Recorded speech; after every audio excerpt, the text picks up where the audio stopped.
Well, on the north side of Lafayette, business owners are continuing recovery efforts this morning after extensive flooding in the area. Abby Breidenbach is live with why some are saying the damage was made much worse than it had to be. Good morning, Abby. Katie, good morning. On Lafayette's north side on Monday, many businesses and homes took on water, and a lot of that was because of a wake coming in from the street, especially right here on Surrey Street and 11th Street. There was a lot of water, and here at Kirk's You Need a Butcher, they took on about 3 inches, they say, and spent most of yesterday morning cleaning up, having to close during hours that they're typically open for business. Now, they say they got 3 inches of water, like I said. Now, cleaning up the mess was because of the severe flooding. Luckily, they do have drains inside, but it took quite some time. The damage, they believe, did not have to be nearly as bad as it was. They say cars driving by caused a wake, and that's what really pushed a lot of water in the building. They say they're fed up with how much this happens. Within an hour, we had 15 cars on the parking lot that were stranded, okay, that couldn't get out. And people were still passing, and what was causing the problem was the wake, okay? Thanks along with the creeks, gullies, and other waterways. Now, a lot of people have been comparing this flood with the flood back in 2016 when the Vermilion topped its banks along with creeks and other waterways. So we wanted to take a look at some of the numbers to see, is this really comparable? Is it as bad or worse than that flood back in 2016? We want to take a look, and the August 2016 flood was still ranked worse according to numbers.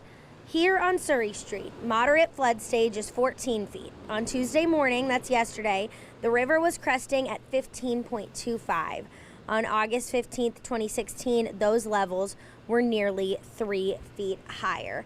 Now, why are some people saying that they felt like it was worse on Monday than it was back in 2016? That's another question that we have, because a lot of people have said that it felt worse, or it felt like it happened a lot heavier, quicker, stuff like that. So we want to head over to Dave Baker and Daniel Phillips, who are shedding some light on why people might feel this way. Yeah, because guys, Monday's flood event, it had many people reliving the effects of the August 2016 flood, and many people do feel like Monday's event was worse. So the real question is, what made these two so different in terms of flooding? Daniel, I think one of the things was the street flooding was considerably worse because the rain came down so quickly, and it just, wasn't efficient enough to get the water to go out. So a lot of roadways that flooded that affected more people than what was more of the river flooding and the ongoing flooding that we saw back in 2016. I mean, when you get 6-7 inches of rain in a matter of 3 or 4 hours, there aren't too many systems that can handle that. And then over in Lake Charles, you had about a foot worth of rain in about 8 or 9 hours. So a lot of the systems just get overwhelmed. Right. And it was 2016 was mostly river flooding. Because remember, a lot of that flooding continued even after the sun had come out.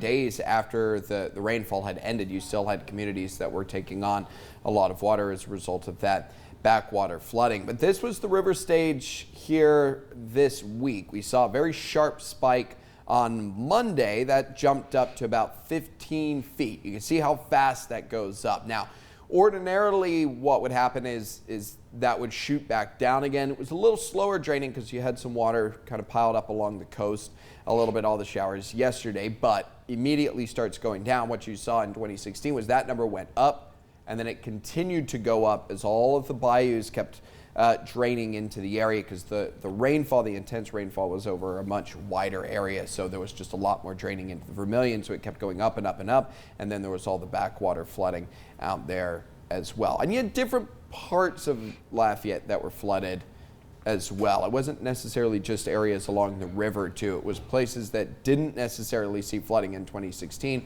but this go around, they got caught underneath all of that rainfall. And so to those people, yeah, it was worse than 2016, but it was different types of flooding. It was more flash flooding on Monday.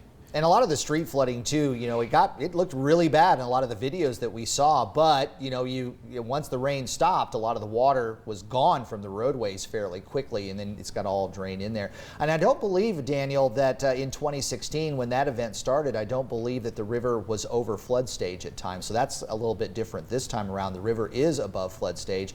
And then yesterday we had some of those higher tides that, pushing the water up from the Gulf of Mexico doesn't allow the water to drain out of the rivers and bayous. So, and boy, that shot right there that Jim Hummel took yesterday of the coulee that's back behind the station, that was basically exactly the same as what we saw in 2016.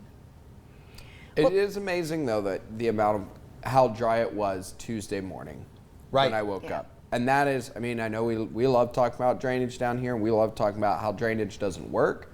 But we moved a lot of water out of here real quick. Yeah, sure did. Yeah, you're right, because it didn't look like anything had happened, at least when I was backing out of my garage. So I was, it did its job.